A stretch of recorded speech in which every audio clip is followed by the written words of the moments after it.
की टीम जो है काम कर रही थी, जिसमें SHO, SDPO, additional SP, SP और डीआईजी साहब, ये पूरी टीम लगातार इस केस के पीछे लगी रही। और इसके बाद आखिरकार में ये हमें कामयाबी मिली, जिसमें सबसे पहले हमने मोहम्मद रमज़ान, जो कि नील का रहने वाला है, नील बनिहाल का रहने वाला है, उसको गिरफ़्तार किया। इसकी गिरफ़्तारी से ये पता चला कि ये लगातार पाकिस्तान में खुबैब नाम के लश्कर के आतंकवादी के साथ टच में था। खुबैब डोडा का रहने वाला है और 15-17 साल पहले ये पाकिस्तान चला गया था और वहाँ से लगातार लश्कर की गतिविधियों में शामिल रहा है। खुबैब ने इसको मोटिवेट किया। इसके फादर की डेथ 2003 में हुई थी, वो भी लश्कर का एक आतंकवादी था और उस बुनियाद पे खुबैब ने इसको मोटिवेट किया और इसको आईडी उठाने में और प्लांट करने के लिए मोटिवेट कर दिया। 1 मार्च को इसने उधमपुर आके रेकी की।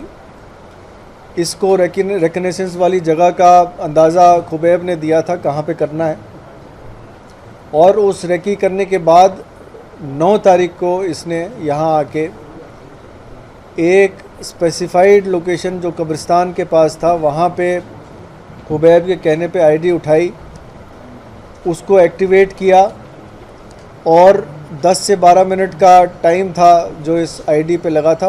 उस दौरान ये गया और इसने सलाथिया चौक पे इसको प्लेस किया और फिर वहाँ से निकल गया।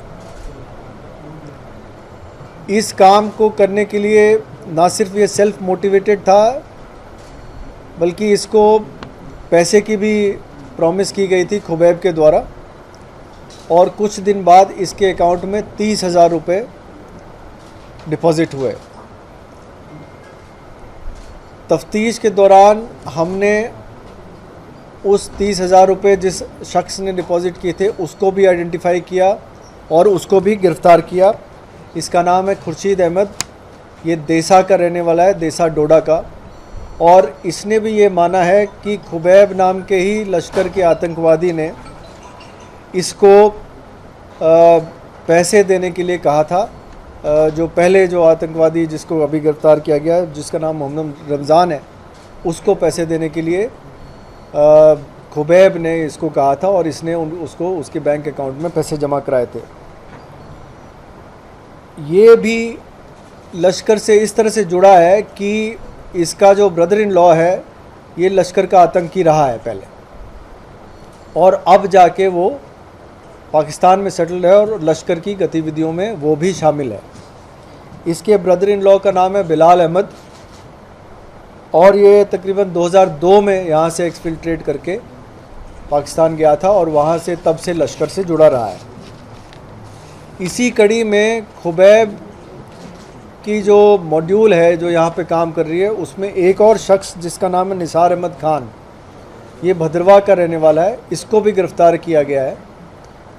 और इसने अपनी पूछताछ में ये भी बताया कि वो खुबैब के साथ मोबाइल के ज़रिए, सोशल मीडिया ऐप के ज़रिए टच में था, और इसने दिसंबर और जनवरी में कुछ आईडीज़ बेली चराना के इलाके से ले जाके डोडा में किसी को हैंडओवर किए थे। तो ये 3 गिरफ़्तारियाँ हुई हैं इस केस के सिलसिले में। तफ्तीश अभी रवा है और इस केस में मज़ीद 2 आईडीज़ जो है, जो छोटे वाले मैग्नेटिक बॉम्ब्स हैं, जो जिसको स्टिकी बॉम्ब भी आप कहते हैं, इसको भी रिकवर किया गया है इनकी डिस्क्लोज़र पे। बाकी बैंक अकाउंट्स वगैरह की डिटेल की एनालिसिस की जा रही है, और इस तफ्तीश के दौरान जो भी हमें तथ्य सामने आए हैं, हम और भी मज़ीद जो केसेस हैं, जो मिसाल के तौर पे रजौरी के केस है, उसकी भी कुछ लीड्स हमें मिल रही हैं जिस पे हम काम अभी कर रहे हैं।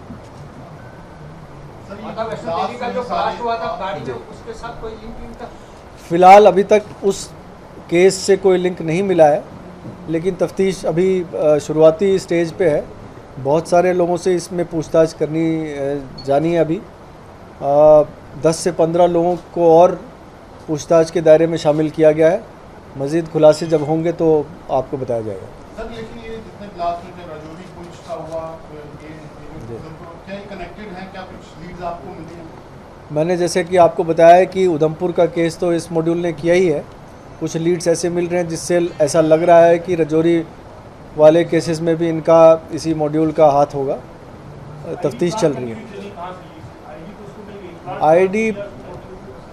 आईडी प्लांट करने में बहुत बड़ी ट्रेनिंग की ज़रूरत नहीं है। इसमें सिंपल 2 तार खुले होते हैं जिनको जॉइन करना होता है और वो एक्टिवेट हो जाता है। उसको प्लेस करने में और ब्लास्ट होने में तकरीबन 10 से 15 मिनट का टाइम होता है। सर स्टिकी बम का कितना खतरा आपको महसूस हो रहा है? अभी 7 स्टिकी बम वहाँ पर भी मिले हैं कठुआ में और 2 इनसे मिले हैं। इसका मतलब स्टिकी बम एक बड़ा खतरा आपको लग रहा है? और अमरनाथ यात्रा के मद्देनजर आप मानते हैं ये थ्रेट रियल है। और इसमें जैसे कि आपने देखा है कि कुछ दिन पहले रिकवर भी हुए थे 7 स्टिकी बम जो ड्रोन के ज़रिए गिराए गए थे। तो ये थ्रेट रियल है। इस आपके माध्यम से मैं सभी लोगों को बताना चाहता हूँ कि इस थ्रेट के लिए आप सतर्क रहें। हमेशा जब भी आप कहीं जा रहे हैं आ रहे हो अपनी गाड़ी का भी ख्याल रखें। गाड़ी पे सवार होते समय, गाड़ी से उतरते समय चारों तरफ मुआयना कर लें, कोई ऐसी चीज़ ना हो जो अनजान चीज़ लगी हुई हो गाड़ी के साथ। तो इसके लिए पब्लिक कोऑपरेशन की बहुत ज़रूरत है, पब्लिक के सहयोग की बहुत ज़रूरत है। हम किसी भी इंसिडेंट को प्रिवेंट कर सकते हैं अगर हम सतर्क रहें तो। आर्मी ने स्टेटमेंट दी थी एंड दे हैव सेड कि दे हैव एप्रीहेंशंस कि उधमपुर में कोई मैसेकर या सिविलियन टारगेट किए जाएंगे, that's why they have blocked the road. ऐसा कुछ इनपुट है कि उधमपुर में सिविलियंस को टारगेट किया जा सकता है? ऐसी कोई इनपुट नहीं है हमारे पास। सर कटरा बस फायर इंसिडेंट में जो कहा गया था कि इसमें केमिकल यूज अभी तक उसकी फोरेंसिक रिपोर्ट्स अभी तक नहीं आई हैं और इस मॉड्यूल से भी उसके बारे में हमें कोई स्पेसिफिक लिंक नहीं मिले। सर क्या पुलिस डिपार्टमेंट को भी सेंसिटाइज, मतलब जवानों को सेंसिटाइज किया जा रहा है स्टिकी बम को लेकर? बिल्कुल किया जा रहा है। सर अमरनाथ यात्रा है और कितना चैलेंजिंग है, आने वाले समय में 3 जून से यात्रा शुरू हो रही है। आप किस तरह से देखते हैं कि स्टिकी बम मिलना और इस तरह की गतिविधियां देश में? जो चैलेंजेस हैं उसको हम फेस कर रहे हैं और उसकी जो प्रोएक्टिव स्टेप्स ले रहे हैं उसी का नतीजा है कि उधमपुर पुलिस ने अभी तक ये केस को सॉल्व किया है। हमने कोई भी दिन रात ऐसा टाइम नहीं छोड़ा जिसमें कि हम मेहनत ना कर रहे हो किसी पर्टिकुलर केस को सॉल्व करने के लिए। चैलेंजेस हैं लेकिन हम पूरी तरह से सतर्क हैं। हम किसी भी अप्रिय घटना को रोकने में कामयाब रहेंगे, ये हम कह सकते हैं। आपको लगता है जम्मू में भी हाइब्रिड मिलिटेंट्स का कुछ खतरा हो सकता है जम्मू डिवीजन में? ऐसा कुछ स्पेसिफिक इंसिडेंट सामने नहीं आया है, लेकिन आप ये जैसे इस बार मैंने बताया कि लश्कर, अगर आप देखेंगे कि ये तीनों लोग जो गिरफ़्तार हुए हैं ये लश्कर से कहीं ना कहीं किसी ना किसी तरीके से जुड़े रहे हैं और पार भी जो आतंकवादी है वो भी लश्कर से जुड़ा रहा है। चाहे वो नाम किसी का भी दे दें, TRF दे दें, PAFF दे दें, JKFF दे दें, ये बैकग्राउंड पे सारा काम लश्कर की तरफ से हो रहा है। उधमपुर में कोटली मांगली एरिया को कुछ डाइवर्ट किया था, इशू भी हुआ था, वहाँ पे काफी लोगों ने प्रोटेस्ट किया था। क्या सब थ्रेट रिसेप्शन है आर्मी की तरफ से इस को डाइवर्ट किया है, रोड बंद किया? आर्मी अपनी एक्सरसाइजेस करती रहती हैं, कुछ इंडिपेंडेंटली भी करती हैं, तो उसके बारे में मुझे जानकारी नहीं है। अभी स्पेसिफिक कोई थ्रेट उस तरफ की नहीं है। सर जैसे आपने कहा जो डोडा डिस्ट्रिक्ट में ये जो पकड़े गए हैं लोग, तो डोडा डिस्ट्रिक्ट में और भी इंसिडेंट हुआ है, तो वहाँ पे क्या लगता है कि लश्कर जो है जो रिवाइव करने की कोशिश कर रहा है, तो कैसे डील किया जा रहा है? ये पहले भी करीब पिछले 1-2 साल में कई सारे मॉड्यूल्स बस्ट हुए हैं। एक टेरर फाइनेंसिंग का मॉड्यूल आपको याद होगा 1.5 साल पहले बस्ट हुआ था। इसी तरह से एक आईडी भी रिकवर हुई थी डोडा में। इसी तरह से एक ग्रेनेड ब्लास्ट हुआ था, उसको भी सॉल्व किया गया था। तो इन सब में कोशिश तो इन आतंकी संगठनों की है कि इस तरह के एरियाज़ जो हैं, जो अभी जहाँ आतंकवाद ख़त्म होने पे आया है, वहाँ पे रिवाइव करने की कोशिश की। लेकिन अभी तक हमने काफ़ी इस पे प्रोएक्टिव स्टेप्स लिए जिसमें हमने काफ़ी आतंकियों को गिरफ्तार भी किया। सर जो सुलझवा अटैक में एक टेलीग्राम का सोशल मीडिया का लिंक आया था, क्या इन तीनों आतंकियों का भी कुछ लिंक तो नहीं था सोशल मीडिया का यूज़ कर रहे थे? जी ज़रूर। ये सभी आतंकी सोशल मीडिया के ज़रिए ही खुबैब के साथ जुड़े हुए थे तो सुंजवा के साथ इसकी लिंक कोई ऐसी इस्टेब्लिश नहीं हुई है, लेकिन